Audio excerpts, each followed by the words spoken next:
안녕하세요. 처음 일을 시작하면서 번 돈은 버는 족족 다 썼어요. 축하드립니다. 네. 아주 그냥 뭐 자랑스럽게 다 썼어요. 어쩌라고요. 번 돈은 다 썼죠. 아, 축하드리고요. 월급날은 일단 백화점에 가는 날이었어요.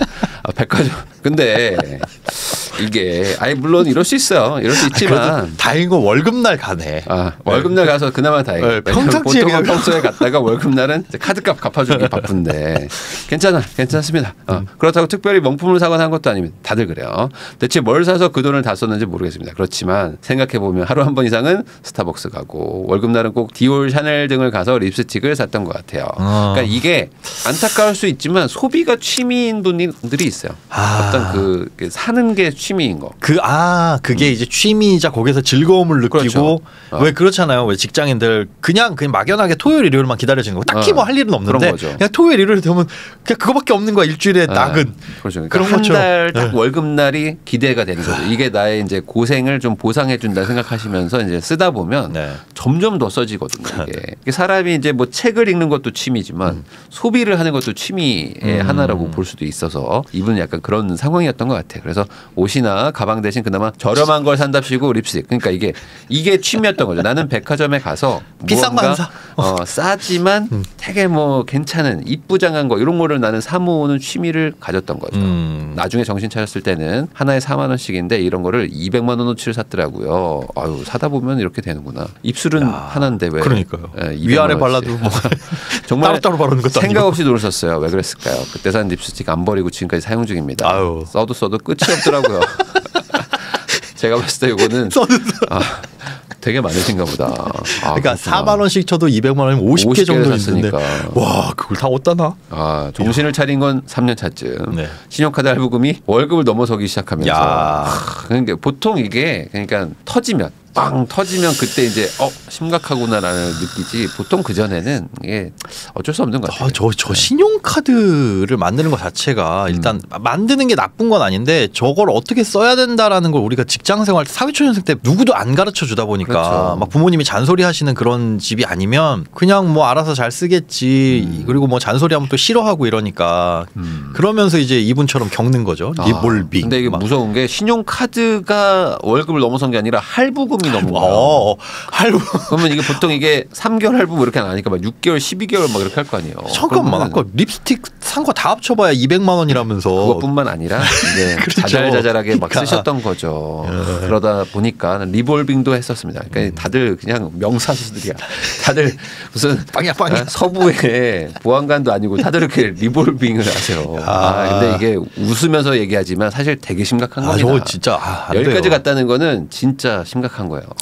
그래서 아니다 싶어서 신용카드 없애고 이제 장기 대출 받아가지고 리볼빙 포함해서 카드 빚을 한 번에 갚았습니다. 3년간 갚아 나가다가 장기 대출 청산했어요. 의지 대단하시다. 좋아요. 그래서 대출은 지금 금융기관 건 제로인데 아버지가 전세금을 해주신 게 있어가지고 이거 갚을 게 좀 남았다는 거죠.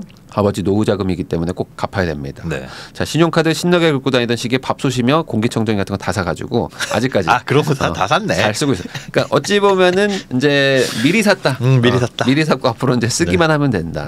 결혼하면서 혼수로 장만한 거는 더 큰 사이즈로 침대 바꾸고 했던 것밖에 없어요. 제가 쓰던 거 다 사용 중입니다. 뭐 혼수 먼저 했다. 이렇게 또 긍정적으로 생각할 수도 있죠. 그래서 이제 결혼했는데 남편은 아끼고 절약하는 습관이 몸에 배 있어요. 다행이다. 그러다 보니까 좀 부딪히겠죠. 어쩔 수 없이. 왜냐면 제 씀씀이를 보면은 한숨이 나오나 봅니다. 그런데 고민은 이제 이사를 가야 되는데 집값이 너무 비싸서 고민입니다. 아버지 돈도 갚고 이사를 가야 되기 때문에 전세 보증금 5천만 원에 부부가 지금까지 모은 돈 2천만 원, 총 7천만 원의 돈밖에 없는 상황이에요. 남편은 열심히 모으려고 했지만 남편분도 뭐 이렇게 돈을 많이 모으신 건 또 아닌 것 같아요. 아니 뭐 오픈을 안 했을 수도.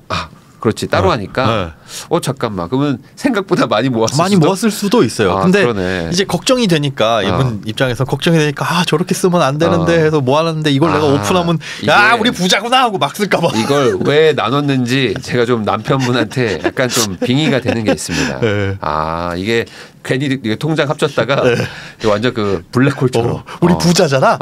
빨려 들어갔을 수도 있으니까. 그럼 이제 남편분이 얼마 모아놨는지는 이제 따로 봐야 되겠지만 어쨌든 지금 7천만 원이다. 공식적인 돈은 7천이다. 근데 이제 대출 받아서 집 살라니까 좀 걱정이라는 거예요. 아하. 왜냐, 제 월급은 언젠가는 줄어드는데 네. 대출 받는 게 좀 부담된다는 아하. 거죠.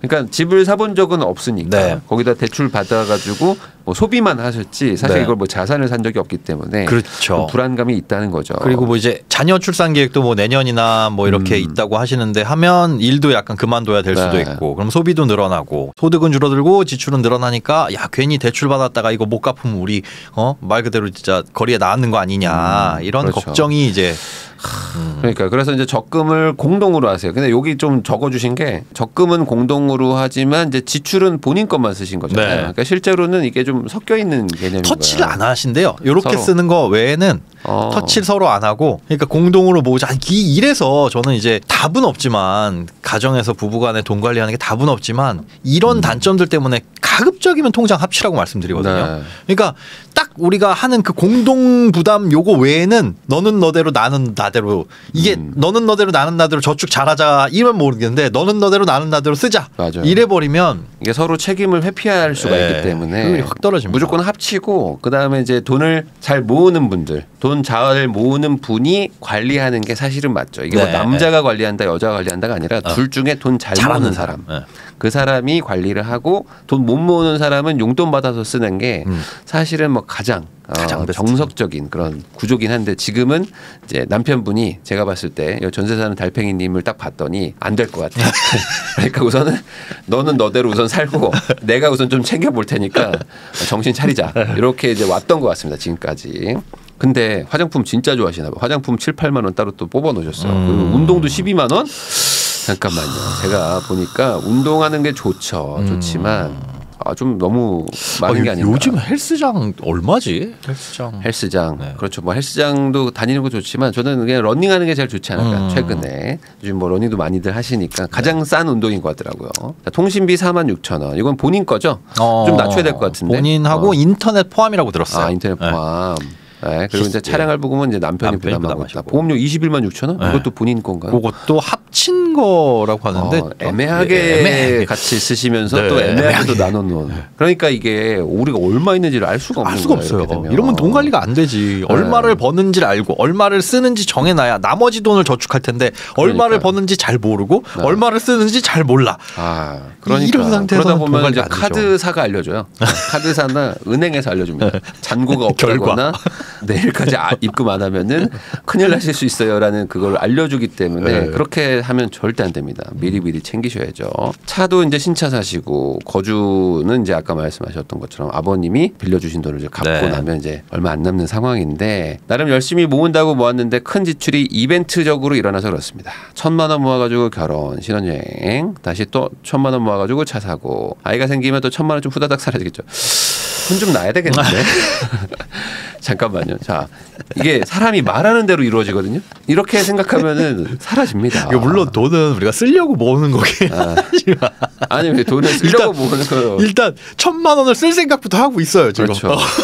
왜 아이가 생기면 1,000만 원이 사라지죠? 아이가 태어나도 오히려 1,000만 원이 늘어날 수도 있는 거 아니겠습니까? 자, 이따가 또 통화가 되면 제가 네. 시작부터 조금 뭐라고 한마디 해야 될 수도 있을 것 같아요. 전화 안 받으실라? 포기할 수 없는 소비 운동입니다. 식사도 불규칙하고 하다 보니까 우울감도 생기고 그래가지고 체력 관리가 필수적인데 1대1 운동을 왜 1대1을 해야 되죠? 혼자 하려고 시도해봤지만 네. 불가능하다. 아닙니다. 테니스 같은 걸 하시나? 그러면 혼자 못하죠. 1대1 운동이라는 건 뭐 PT나 뭐 이런 걸 하시는 것 같은데 제가 봤을 때 러닝을 하시는 게 러닝을 하시는 게 좋지 않을까. 3교대도 뭐 체력이기 때문에 심폐지구력 뭐 이런 것들 좀 늘리시면서 가장 저렴한 걸 하시는 게 좋지 않을까. 네. 자산이 그래도 아까 말씀하셨던 이런 뭐 부채 이런 걸 빼도 아예 없으신 것도 아니고 또 본인 스스로 뭐 공제회나 뭐 주식이나 뭐긴 또 모으셨어요. 돈이 뭐 아예 없는 것도 아니에요. 아까 보증금으로 있는 거 5천만 원, 그러니까 아버지의 1억 2천 갚을 거 빼고 5천에 빼고. 같이 모은 그 2천 정도라고 했는데 2천 떼긴 하지만 2,700과 2천은 좀 느낌 다르죠. 네. 이거 7천이라고 했는데 합쳐보니까 7,700이고 거기에 뭐 이런저런 자산 합치면 잘 모으셨네요. 저건 내 돈이라고 생각하시는 건가? 완벽한? 그럴 수도 있겠네요. 네, 그래서 한번 통화를 해가지고 한번 여쭤보겠습니다. 네. 여보세요? 네, 안녕하세요. 전세 사는 달팽이님. 저 부인남입니다. 아, 네. 아, 예, 안녕하세요. 저희가 지금 사연을 읽고 있었는데, 네. 네, 여러모로 혼날 포인트가 좀 많아요. 그렇지만 이제 앞으로 열심히 하실 거잖아요. 네. 네, 그렇기 때문에 저희가 좀 하나하나 좀 얘기를 좀 한번 해보려고 하는데, 우선은 예전에 이렇게 소비를 많이 하게 되신 어떤 그런 뭐랄까, 왜 그렇게 되게 됐다고 생각하세요? 뭐 이렇게 처음엔 조금씩 사셨을 것 같은데. 처음에 입사를 하면 월급 통장을 만들려고 해서 갔는데 저한테 안 물어보고 그냥 신용카드로 당연하게 발급을 해주시려고 그러는데 저는 이제 신용카드를 처음 써보니까 이제 아무 생각 없이 다 쓰다가 네. 그렇게 된 것 같아요. 맞아. 저도 생각나는 게 처음에 입사하면은 하여간 무조건 옆에 그 신용카드 그 같이 계셔. 뭐 그냥 뭐 그냥 하래. 그래서 회사에서 하라는 건 줄 알고 하는 사람들이 많거든요. 그러다 보면은 이제 카드 주니까 쓰니까 또 재밌잖아요. 또. 네. 야, 이게 소비가 약간 취미처럼 되셨던 건가요? 그냥 월급날만 아무 기다리면서. 생각이 없었던 것 같아요. 돈에 대해서 아는 것도 없고 모아야 된다는 생각 자체를 못했었어요. 그때. 립스틱이 몇 개나 있는 거예요? 써도 줄지 않는다는 게. 지금 많이 나눠주고 또 나눠줘요. 당근 안 되나 그거? 저 지금 아직 유통기한 지났는데 아직 쓰고 있습니다. 아, 유통기한도 있구나. 그렇지. 화장품이니까. 근데 저희가 지금 봤을 때 가장 큰 뭐 문제점이랄까? 이거는 지금 남편과 통장을 좀 따로 하고 있는 거. 제가 보낸 게 다 제 기준이에요. 저 혼자 기준이에요. 그러니까요. 네. 공동 적금에다가 저 혼자 200을 넣는 거고 그래요? 남편이도 합쳐서 더 넣고 있어요. 그럼 저축 잘하시네. 그럼 많이 하시네요. 그래서 그렇게 하고 있고 보험료나 이런 것도 다 저 혼자 내는 게 그렇게 따지면은 보험료가 너무 많으신데요? 그러게. 본인이 21만 6천 원이면은 이거는 적지 않은 금액인 것 같은데 이거 한 3, 4만 원, 4, 5만 원대로 줄여야 되지 않을까요? 뭐 가족력이 있으세요? 그게 보험을 3개를 들고 있는데 네. 그중에 2개는 이제 엄마가 내다가 그냥 받아서 잘 되고 있는 거고 다른 거 하나만 제가 새로 든 거여가지고 사실 어떻게 보장이 되는지를 잘 모르기는 하는데 네. 실비만 하면 되지 않을까. 그리고 정리하시고. 과거에 엄마가 들어줬던 게 옛날 보험이니까 더 좋을 가능성이 높거든요. 가급적이면 생명보험사보다는 손해보험사 상품 남겨두시는 게 더 좋고요. 오래된 게 괜찮은 가능성이 높아요. 저 중에 실비 포함되어 있는 거 있죠? 네. 그게 얼마짜리예요? 그게 4만 원짜리. 그게 가장 지금 가성비 높은 보험일 겁니다. 한 그 정도만 남기고 나머지는 좀 정리하셔도 괜찮지 않을까. 왜냐면 이게 있습니다. 저희 한 20만 원이면은 이자로 생각하면은 1년에 한 240~50만 원이 되는 거잖아요. 네. 그럼 한 5천만 원 그래요. 빌릴 수 있는 돈이에요. 뭐 한 5, 6천만 원 정도. 그러니까 저거를 내가 보험료로 내는 것도 좋겠지만 이제 뭐 미래를 대비한다는 거에 차원에서. 근데 이제 이런 걸 가지고 또 내가 다른 어떤 투자를 할 수도 있는 거니까 제가 봤을 때 조금 과한 느낌인 것 같고. 아니면 가족력이 없으시면 그렇다면 지금 30대시죠? 네. 그 어떤 특정 업체 홍보하는 건 아닌데 MG 손해보험, MG 다이렉트라고 있어요. 네. 걔네들이 보험을 정말 잘못 만들어요. 그러니까 걔네 손해율이 엄청나게 높게끔. 근데 대신 2030들이 가입할 수 있는 보험이 있거든요. 3대 진단비, 수술비. 저는 그런 보험 처음 봤어요. 아니 이 가격에 이렇게 해준다고? 그거 가입하시는 게 그게 제일 좋습니다. 네. 제가 보기엔. 그러니까 그런 것들도 한번 좀 알아보시고 좀 제가 봤을 때 좀 과한 것 같아요. 우선 금액 자체가. 그다음에 이제 운동도 좀 아까 뭐 체력이랑 이런 것 때문이라고 하셨는데 혼자서 하셔도 괜찮지 않을까. 근데 제가 봤을 때 이제 적금이나 이런 것들을 하시는 거 보면은 그건 괜찮아요. 나쁘지 않아. 생각보다 안 줄여도 될 것 같긴 해요. 더 줄일 거 사실은 뭐 363만 5천 원을 혼자서 저축하는 거 아니에요? 363만 저 계산이 됐나? 잘못됐나? 390 거의 300만 원. 거의 300만 원을 혼자 저축하는 거니까 그거보다는 지금 이제 이사가 고민이라고 하셨잖아요. 네. 이사 가시는 게 고민인데 5천만 원 합쳐서 7천만 원 가지고 차라리 그냥 뭐 전세자금 대출을 받거나 이런 거는 생각 안 해보셨어요? 대출이 알아보기가 힘든 게 어쨌든 집이 어디로 이사를 갈지를 정해야 뭐 대출을 뭐 상담을 해주거나 이런 것 같아서 대출을 받아본 적이 없으니까 사실 그쪽을 잘 모르겠고. 몰라서. 그 남편분은 자산이 혹시 얼마나 모아놨는지 뭐 알고 계세요? 저한테 따로 얘기한 건 없어요. 물어봐도 안 말해주나요? 근데 이제 공동 적금도 네. 사실은 이제 제가 먼저 하자고 해서 한 거여가지고 네, 워낙에는 이제 남편은 이제 따로 관리를 하자 약간 이런 주의였고. 그래요? 근데 집을 살 때는 같이 모아서 사지 않으면 안 될 텐데. 그러게요. 네, 그렇죠. 그래서 남편분도 집을 사고 싶어 하시나요? 네, 근데 이제 그것도 문제인 게 이제 남편은 계속 이제 그냥 빌라 매매로 생각을 하고 있고 이제 저는 이제 사람들이 아파트를 사는 이유가 다 있지 않을까 해서 네. 아파트를 그래도 좀 가야 되지 않을까라고 하는데 사실 저희 지금 상황에서 아파트 가는 건 무리고 하니 이제 남편은 그냥 좀 대출해가지고 그냥 빌라 매매로 가자 이렇게 얘기를 해가지고 제가 봤을 때는 두 분의 소득이나 뭐 이런 것들을 고려해 보면은 남편분의 뭐 소득을 제가 모르지만 굳이 빌라를 뭐 사셔야 될 필요는 없을 것 같고요. 빌라를 사는 순간 어쨌든 뭐 청약에서도 좀 불리한 것들도 많고 하니까 그냥 뭐 지금 모으는 정도 수준이면은 제가 봤을 때는 뭐 당장은 아파트를 못 사시더라도 나중에는 아파트 가실 수 있는 수준은 되실 것 같으니까 빌라 사는 거는 좀 하지 말라더라 라고 얘기를 좀 전해주시면 좋을 것 같고 다만 이번 기회에 좀 합쳐서 좀 이렇게 자산을 좀 같이 관리해. 그러니까 통장은 따로 하더라도 우리가 숫자는 좀 공유하자. 그래야지 뭔가 이게 계획이 세워지지 않겠습니까? 네. 그리고 지금 걱정이신 게 대출을 못 받는 이유가 혹시나 이제 소득이 끊어질까봐 뭐 이런 거 걱정하시는 건데 남편분은 그러면 지금 안정적인 소득이 있는 직장인가요?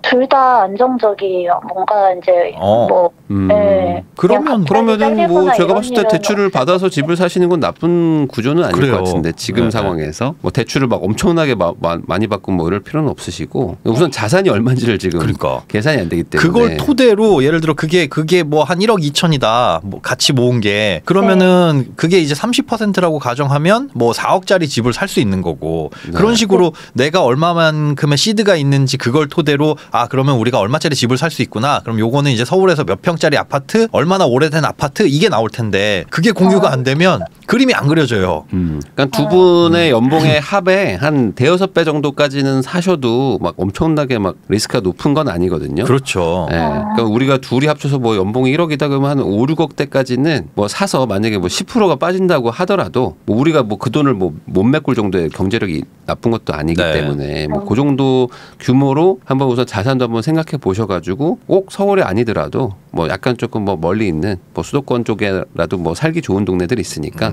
좀 출퇴근이 좀 힘들더라도 뭐 그런 데서 아파트로 시작을 하시거나 그럴 자신 없다. 그럼 전세 사시면서 빌라 사는 것보다는 조금 돈을 더 모으자.